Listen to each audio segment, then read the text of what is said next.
What's going on? Good morning, good afternoon, whatever it might be. If you're tuning into this, welcome to No Sweat Florida State. We got a huge game this week playing against the Alabama Crimson Tide. The most dominant team over the past 2 decades. I think in the past, everyone was expecting this to be a Saban-led Alabama.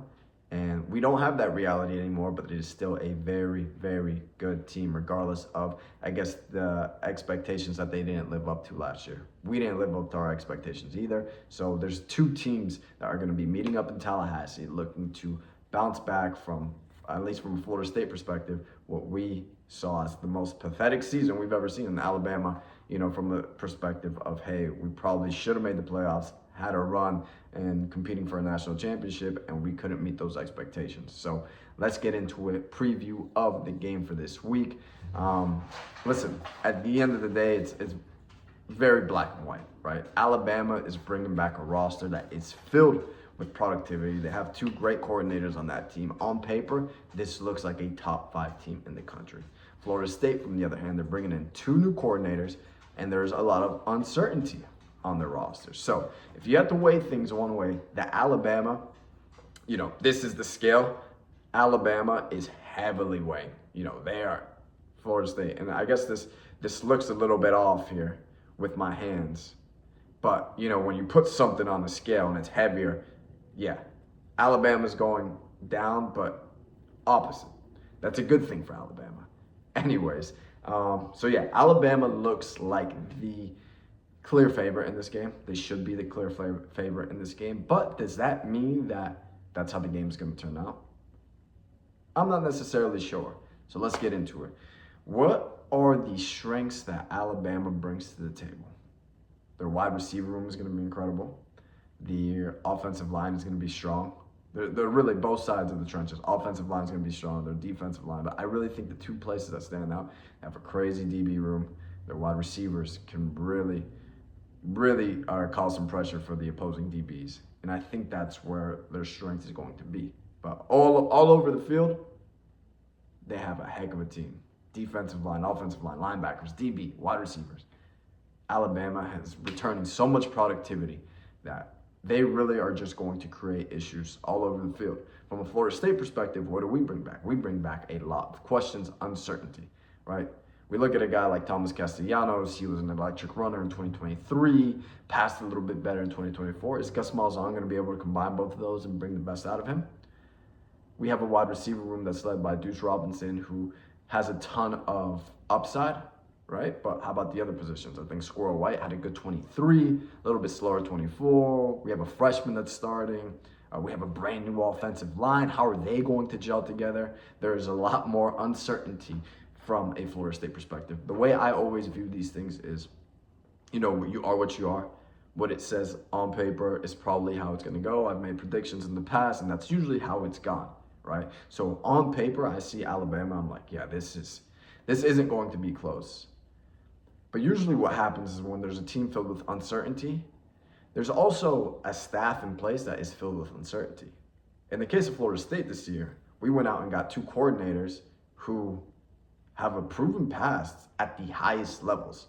Tony White's been doing it as of late in the Big Ten. He's put out great defenses. And Gus Malzahn, I haven't been the biggest fan of his offenses when he's been in that head coaching role.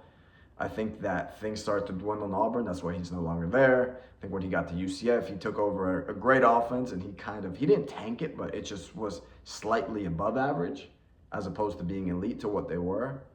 But if you look at his history, he has had top 10 offenses in the SEC. Again, it's over a decade, but who knows? Maybe being an offensive coordinator only instead of a head coach as well is going to bring out better preparation, better focus, better game planning from his perspective. So this game is really tough because I think Florida State has a lot of uncertainty, but not uncertainty because guys have never played snaps. It's more about the consistency that's lacked all across the field, whether it's the DEs that we got in James William and Jenkins, the quarterback we have in Tommy Castellanos, Deuce Robinson, Squirrel White, the offensive line that we have. All those guys have shown upside at some point in their career that looks as good as anybody, but they've also shown the downside. From an Alabama perspective, it's like everything's pretty clear. Like they're returning so many players that were just so productive in the SEC last year that you kind of know what you're going to get. The question with Alabama is what's going to go happen with their quarterback?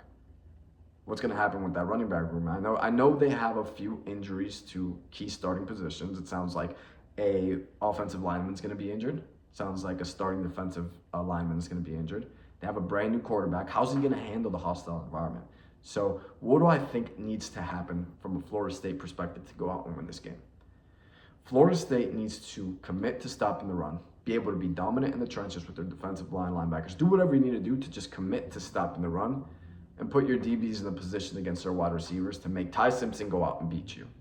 Now, Alabama's, like I mentioned, Alabama's wide receiver room is very good. Probably the best in the nation. If not the best, top 5 for sure.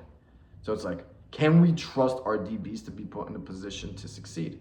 I think that's what we're going to have to do. If you want to have a chance in this game, you got to put Ty Simpson in a position where he has to beat you with his arm. I know Alabama's going to go into this game where they're going to feel like they can be dominant in the trenches and run the ball and kind of allow Ty Simpson. We can't allow that to happen. So for Florida State, we got to our defensive line needs to be dominant. We need to commit to stopping the run, and we got to force Ty Simpson to beat us with his arm. If he beats us, hey, credit to you. Round of applause. First, you're starting a hostile environment. You go, great. From an offensive side, Alabama really struggled against the run last year. They had a really good defense. But if there's one tweak in that armor, it was that run defense. Gus Malzahn is known to be a run-heavy guy. So if Florida State wants to go out and win this game, one, defensively, they have to go out and force Ty Simpson to throw the ball. And if you're going to lose his arm. Offensively, you got to be dominant on the ground. Got to be able to establish the run game. Control possession. Will that happen? I don't know. But again, I have a little bit of hope because we have 2 coaches who have proven paths, right? If we had 2 coaches, like if we had Mike Norvell calling this offense and, I don't know, we went to go hire a DC who didn't do it at the highest level in college football, then I'd be questioning it a lot more. So there's definitely a little bit of hope. Again, like I said, if this was just based on what's on paper, I like to go with certainty. I like to go with production.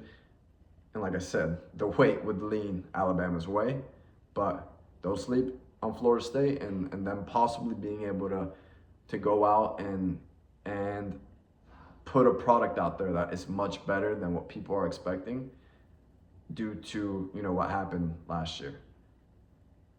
I value coaching so much, probably a lot more than most college football fans. I know that the idea is always talent's what wins you game. I believe that coaching wins you games.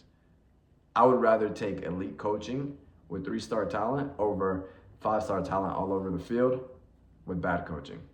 Coaching puts you in a position to succeed. Coaching develops you to succeed.